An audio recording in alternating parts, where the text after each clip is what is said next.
வணக்கம், நான் Shabdina. Welcome back to Shabdina's kitchen. நம்ம சேனலில் இந்த கோவில் ஸ்டைலில் பண்ணுற இந்த புளியோதரை எப்படி பண்ணுறது நிறைய பேர் கேட்டிருக்காங்க. ஸோ அந்த புளியோதரை பண்ணியிருக்கோம். இந்த கோவிலில் மட்டும் பண்ணுற புளியோதரை சேம் மெத்தடில் இதே மாதிரி தான் ஹோட்டல்லையும் பண்ணுவாங்க, 5 ஸ்டார் ஹோட்டலில் பண்ணுறது. ஸோ இந்த ரெசிபி தான் எனக்கு தெரிஞ்சு எனக்கு நினைவு தெரிஞ்சு ஒரு 10 வருஷமாக இந்த ரெசிபி தான் நான் ஃபாலோ பண்ணுறேன். அந்த ரெசிபியை இப்போ உங்களுக்கு நான் ஷேர் பண்ணியிருக்கேன். கண்டிப்பாக வீட்டில் ட்ரை பண்ணி பாருங்கள். இப்போ இந்த ப்ரிப்பரேஷன் தேவையான பொருட்கள் நம்ம என்னென்ன பார்த்தலாமா? புளியோதரை சாதத்துக்கு தேவையான பொருட்கள்: கடுகு 1/4 டீஸ்பூன், காஞ்ச மிளகாய் 8 நம்பர், மிளகு 1/2 டீஸ்பூன், கருவேப்பிலை தேவையான அளவு, கொத்தமல்லி தேவையான அளவு, வெந்தயம் 3/4 டீஸ்பூன், புளி லெமன் சைஸ், முந்திரி பருப்பு 10 நம்பர், மஞ்சள்தூள் 1/4 டீஸ்பூன், மிளகாய் பவுடர் 1/2 டீஸ்பூன், பெருங்காயம் 1/2 டீஸ்பூன், கடலைப்பருப்பு 2 டீஸ்பூன், உளுத்தம்பருப்பு 2 டீஸ்பூன், வேர்க்கடலை 2 டீஸ்பூன், வெள்ளை எள்ளு 1 டீஸ்பூன், முழு தனியா 2 டீஸ்பூன், நெல்லெண்ணெய் 4 டேபிள் ஸ்பூன், நாட்டு சர்க்கரை சிறிதளவு, உப்பு தேவையான அளவு. இதாங்க இந்த ப்ரிப்பரேஷன் தேவையான பொருட்கள். இப்போது நம்மக்கிட்ட இருக்க இந்த முழு தனியாக இந்த மண்சட்டியில் ஆட் பண்ணுறோம். மண்சட்டி லைட்டாக சூடான பிறகு நீங்கள் கொஞ்சம் லைட்டாக ஹார்டான இன்க்ரீடியன்ஸ் ஃபஸ்ட்டு நம்ம ஆட் பண்ணணும். அதாவது கொஞ்சம் எதெல்லாம் ரோஸ்ட் பண்ணுறதுக்கு டைம் எடுக்குமோ அந்த இன்க்ரீடியன்ஸ் எல்லாமே ஃபஸ்ட்டு நம்ம ஆட் பண்ணோம். ஸோ இப்போ அதனால தான் முழு தனியா, அதுக்கப்புறம் மிளகு, காஞ்ச மிளகாய், கருவேப்பிலை இதெல்லாம் போட்ட பிறகு கொஞ்சம் 2 நிமிஷம் நல்லா வறுத்துருங்க. அதுக்கு பிறகு கடலைப்பருப்பு, உளுத்தம் பருப்பு. ஸோ இது எல்லாத்தையும் ஒன்றா போட்டு ஸ்லோ ஃப்ளேமில் இப்படி நல்லா வறுக்கணும். எப்போவுமே நீங்கள் எல்லா இன்க்ரீடியன்ஸும் ஒன்றா போட்டு வறுக்கக்கூடாது. எப்போவுமே வீட்டில் எந்த ஒரு பொருளாக இருக்கட்டும் நீங்கள் ஒன்றா போட்டு வறுத்தீங்கன்னா உங்களுக்கு சிலது சீக்கிரமாக கருகிடும், சிலது சீக்கிரமாக கருகாது. ஸோ அதனால் 1 பை 1 போட்டு நீங்கள் வறுத்தா நல்லாயிருக்கும். இதுக்கப்புறம் வெந்தயம் ஆட் பண்ணியிருக்கேன், எள்ளு. இப்போ இந்த வெந்தயம் எள்ளு எல்லாத்தையும் ஒன்றா போட்ட பிறகு திருப்பி நல்லா ஸ்லோ ஃப்ளேமில் இது மாதிரி நல்லா வறுத்தணும். இப்போ பார்த்திங்கன்னா நல்ல ஒரு கோல்டன் ப்ரௌன் கலராக இருக்கும். நீங்கள் வறுத்து முடித்த பிறகு ஒரு சின்ன ஸ்டீல் தட்டில் மாற்றிட்டு ஒரு 2 நிமிஷம் ஆற விட்டு போகிறேங்க. அந்த காஞ்ச மிளகாய், அந்த கருவேப்பிலை நல்லா க்ரன்ச்சியாக கையிலேயே நல்லா உங்களுக்கு என்னன்னா உங்களுக்கு உடைய ஆரம்பிக்கும். ஸோ அந்த அளவுக்கு நீங்கள் ஸ்லோ ஃப்ளேமில் வச்சு நல்லா வறுத்து எடுத்திங்கன்னா உங்களுக்கு அந்த ஃப்ளேவர் நல்லாயிருக்கும். அதே மாதிரி நீங்கள் ஸ்டோர் பண்ணலாம், ஒரு 10 டேஸ் ஆனாலும் ஒன்றாகாது. இது இப்போது பவுடர் பண்ணிடலாம். இன்னொரு மண்சட்டியில் நெல்லெண்ணெய் ஆட் பண்ணியிருக்கேன். எண்ணெய் நல்லா சூடானே கடுகு தாளிப்பு போடுறோம்.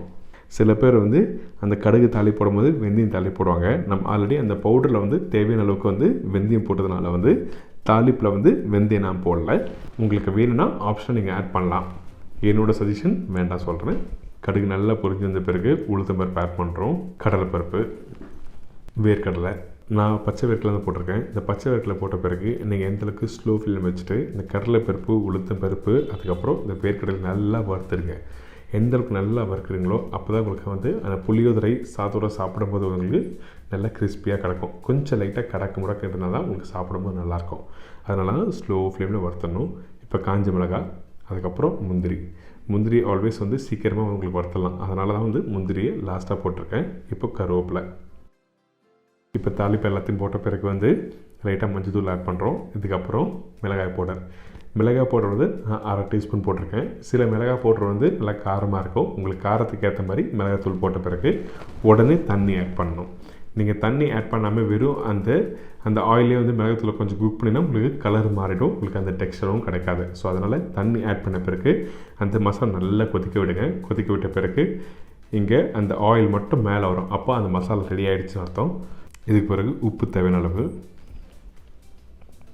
பெருங்காயம்.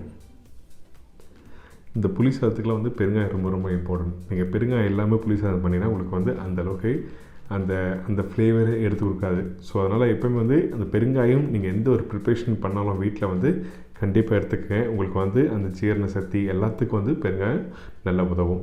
ஸோ இதுக்கு பிறகு நம்ம கரைச்சி வச்சுருக்க அந்த புளி. இந்த புளி நான் சொன்னது ஒரு பெரிய 3 லெமன் சைஸ் அளவுக்கு நான் கரைச்ச புளி தான் இதில் ஆட் பண்ணியிருக்கேன். கொஞ்சம் இப்போ தண்ணி ஆட் பண்ணி நல்லா கொதிக்க விட போகிறோம். இப்போ இந்த புளி காய்ச்சலை நல்லா ரெடி பண்ணுறேங்க. கொஞ்சம் கொத்தமல்லி. நீங்கள் தண்ணி ஆட் பண்ண பிறகு என்ன வேணும், உங்களுக்கு மேலே அந்த ஆயிலே தெரியாது. குக் பண்ண உங்களுக்கு என்ன வேணும், உங்களுக்கு அந்த ஆயில் மேலே வரும். அப்போது உங்களுக்கு அந்த கிரேவி ரெடி ஆகிடுச்சுன்னு அர்த்தம். அதாவது அந்த புளி காய்ச்சல் ரெடி ஆகிடுச்சு. இப்போ இந்த மசாலா ரெடி ஆகிடுச்சுன்னு செக் பண்ணுறதுக்கு இந்த கரண்டியில் பார்த்தீங்கன்னா ஒரு ஆயில் தனியாக இருக்கும், மசாலா தனியாக இருக்கும். ஸோ இப்படி உங்களுக்கு கரெக்டாக ரெடி ஆகிடுச்சுன்னு அர்த்தம். இந்த டைமில் கொஞ்சம் லைட்டாக அந்த நாட்டு சர்க்கரை ஆட் பண்ணுறோம். இந்த நாட்டு சர்க்கரை எதுக்கான அந்த புளிப்பு வந்து உங்களுக்கு கரெக்டான புளிப்பு எடுத்து கொடுக்கறதுக்காக மட்டும்தான் அந்த நாட்டு சர்க்கரை கொஞ்சம் லைட்டாக ஆட் பண்ணுறோம், அதிகமாக வேண்டாம். இதுக்கப்புறம் நம்ம ஃபஸ்ட்டு நம்ம வறுத்தம் பார்த்திங்கன்னா அந்த முழு தனியா, காஞ்ச மிளகாய், கருவேப்பிலை, கொத்தமல்லி, அதுக்கப்புறம் வந்து கடலைப்பருப்பு, உளுத்தம்பருப்புலாம் போட்டு வறுத்தது தான் இந்த பவுட்ரு.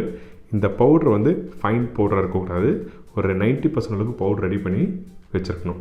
ஸோ இந்த பவுடர் ரெடி ஆனது ஒரு ஓரமாக வச்சுட்டு இப்போ வெடித்த சாதம், நீங்கள் ரைஸை வந்து எப்பவும் போல் வெடிக்கிற மாதிரி இல்லை, கொஞ்சம் முன்னாடி ஒரு 2 நிமிஷம் விட்டு நீங்கள் வெடிச்சிங்கன்னா உங்களுக்கு ரைஸ் நல்லா உதிரி உதிரியாக வரும். இப்போ அந்த புளி காய்ச்சலில் ரைஸு, அதுக்கப்புறம் நம்ம ரெடி பண்ண இந்த பவுடர் போட்ட பிறகு திருப்பியும் அந்த புளி காய்ச்சலை மேலே ஆட் பண்ணுறோம். ஏன்னா அப்போ தான் உங்களுக்கு மிக்ஸ் பண்ணுறதுக்கு ஈஸியாக இருக்கும். கொஞ்சம் கருவேப்பிலை,